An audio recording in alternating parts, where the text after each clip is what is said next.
This is a powerful, real, historically grounded narrative that exposes a hidden and painful chapter in American history. It breaks down the system into understandable components: the historical legacy, black codes, the physical labor, the living conditions, the climate of fear, the institutional blindness, and the secret testimonies. This provides a comprehensive explanation of how such a system persisted. The focus on the elders, their frail bodies, silenced voices, and stolen twilight years creates a profound emotional anchor. They are not just victims, they are living witnesses to a century of broken promises. In the heart of World War II Mississippi, a young, idealistic black teacher discovers his elderly neighbors are living in a state of near slavery, and he must risk everything to document their stories before silence buries the truth forever. It's September 1943. Lucas Huck, 24, returns to his hometown of Clarksdale, Mississippi, after graduating from the Tuskegee Institute. Hired to teach at the segregated school, he is full of hope, carrying news of the Double Victory campaign, victory over fascism abroad, and Jim Crow at home. His optimism is shattered on his first Saturday. While visiting Miss Elsie, a kindly arthritic woman in her late 72s who helped raise him, he finds her cabin empty. A neighbor nervously tells him she's been collected for the harvest. Huck finds her in the far field of the Callaway plantation, bent double, her gnarled hands moving slowly through the cotton bolls under the watchful eye of a white overseer on horseback. When Huck approaches, the overseer, Clyde Darnell, intercepts him. The confrontation is tense. Darnell asserts that Miss Elsie works off her debt for cabin and provisions, and that this is none of Huck's northern school business. Huck sees the raw fear in Miss Elsie's eyes when she begs him, "Go on now, child. I'm all right." That night, Huck learns from his cautious father that many of the old folks in the quarters live under similar arrangements. The system is protected by debt, fear, and Sheriff Lomax. Huck lies awake, hearing the distant train whistle, a symbol of a freedom that seems to pass right over his community. He makes a decision: he will find out the truth, starting with Miss Elsie. Immediate moral outrage. The audience meets Huck, a relatable, educated protagonist, and through him witnesses the shocking reality. The confrontation with Darnell sets up the central conflict. Huck begins his quiet investigation under the guise of visiting his former elders. He brings his old Brownie camera, claiming he wants to preserve history. He visits old man Jeremiah, who is nearly blind but tends the plantation's smithy.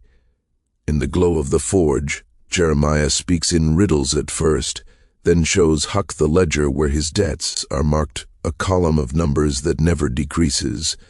He hasn't held cash since 1912. Huck meets Sister Maybelle, a midwife and secret keeper. In her root-scented shack, she confirms the scale. Maybe 24 elders across 3 plantations are in this bonded limbo. She shows him a hidden tin box containing faded receipts for imaginary purchases at the company store. The fear is palpable. They speak of disappearances and accidents in the swamp. Huck's only ally is Reverend Mills, who preaches a careful gospel of endurance. The Reverend has a secret of his own, a battered journal where he has meticulously recorded names, dates, and injuries for years, afraid to act but unable to forget. He warns Huck, "The truth is a fire, son. It can warm the righteous or burn down the whole house." Huck's actions don't go unnoticed. Clyde Darnell's truck is seen idling near the school. Sheriff Lomax pays a friendly visit to Huck's father, suggesting Huck might be happier up north. The story deepens with a conspiracy of silence. Huck's detective work is tense and suspenseful. The introduction of the Reverend's journal provides a tangible goal and raises the stakes. This evidence exists. The town holds a war bond rally in the square. Red, white, and blue bunting hangs everywhere. A white official gives a speech about our boys fighting for liberty in the hedgerows of France. Huck stands at the back of the segregated crowd, his eyes on old man Jeremiah, who is serving lemonade to the white attendees from a sweating pitcher. The bitter contrast is a physical ache.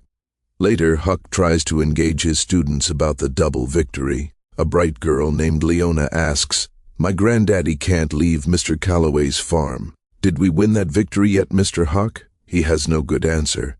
The personal conflict escalates when Miss Elsie falls ill from exhaustion. The plantation doctor, a veterinarian, dismisses it as age. Huck and Sister Maybelle sneak in real medicine. As Miss Elsie drifts in and out of fever, she has a moment of clarity and tells Huck about her own mother, who was born a slave and died in the same cabin. "Freedom came on a piece of paper," she whispers, "never made it down the road to us." That night, Huck confesses his growing mission to the Reverend. The older man, moved by Huck's determination and Miss Elsie's plight, finally hands over the hidden journal. The evidence is now in Huck's hands. The weight of it is terrifying. The central irony is dramatized in a public, painful scene. The stakes become personal with Miss Elsie's illness. The transfer of the journal is a major turning point. Huck is now the guardian of dangerous truth. Huck begins transcribing the journal, adding his own photographs and notes. He plans to send the package to a contact at the Chicago Defender, but the net tightens. Clyde Darnell ambushes Huck on a dirt road flanked by 2 lackeys. He doesn't touch Huck, is too smart for that. Instead, he methodically slashes the tires of Huck's old car and whispers a threat. "I hear your daddy's job at the mill is hanging by a thread. Your mama's garden is so pretty. Be a shame if something blighted it." The message is clear: harm will come to those around him. Paranoia sets in. Huck feels watched constantly. He buries the evidence in a mason jar beneath the church floorboards. The pressure boils over when Sheriff Lomax arrests old man Jeremiah for vagrancy after he is found resting too long outside his shack. The public humiliation in the town square, the old man being shoved into the back of a police wagon, is the final straw. Huck knows he must act fast. He decides he can't risk the mail. He will have to take the evidence to Memphis himself, to the nearest Defender office. He plans to go the next Saturday, using a complex web of backroads, high-tension thriller elements. The threat shifts from abstract to terrifyingly personal. The arrest of Jeremiah provides a moral imperative that forces Huck into a dangerous, decisive action. Saturday arrives, gray and drizzling. Huck retrieves the jar. The community, in its own quiet way, mobilizes to help. Sister Maybelle creates a diversion at the company store. The Reverend lends Huck his more reliable, but still ancient, truck. Young Leona and other students act as lookouts along the route out of town. The first 20 miles are nerve-wracking but clear. Then, at a lonely crossroads near the Tallahatchie River, Huck sees Sheriff Lomax's cruiser parked sideways, blocking the bridge. It's a trap. Lomax saunters out, claiming Hess looking for a stolen vehicle. He insists on searching the truck, just as he is about to discover the false floorboard under the passenger seat where the jar is hidden. The roar of an approaching engine breaks the standoff. It's Clyde Darnell in his pickup coming from the opposite direction. Hes not part of Lomax's plan. Hes followed Huck on his own. A tense 3-way confrontation erupts. Darnell, angry and impulsive, accuses Huck of stealing property, the journal. Lomax, more calculated, tries to maintain legal pretenses. In the confusion, Huck sees his chance. He shoves the truck into gear, guns the engine, and plunges off the road, bouncing down the riverbank. Toward a shallow ford Lomax hadn't blocked. Shots ring out, shattering the back window. The truck lurches through the water and up the far bank, sputtering but alive. Huck is gone, heading north, the precious jar clutched between his knees. A full-blown chase sequence. The collaboration of the community adds hope, while the confrontation at the bridge is the story's action-packed climax. The escape is narrow and costly. Huck makes it to Memphis. The Defender editors are horrified and galvanized by the evidence. They promise to publish the story and involve the NAACP. But back in Clarksdale, the backlash is swift and brutal. Darnell, enraged and exposed, goes on a rampage. The elders' shacks are searched and they are interrogated. Reverend Mills is publicly beaten by unknown assailants for his defiance. The school board fires Huck in absentia. Yet, a strange, defiant solidarity begins to stir. The younger field hands, inspired by Huck's courage, stage a slowdown at the Callaway plantation. The story breaks in the Chicago Defender a month later, causing a national scandal. A federal investigator is reluctantly sent. It's not justice, not yet. The investigator's hands are tied by local intransigence in the war effort, but it is scrutiny. The spotlight, however faint, forces changes.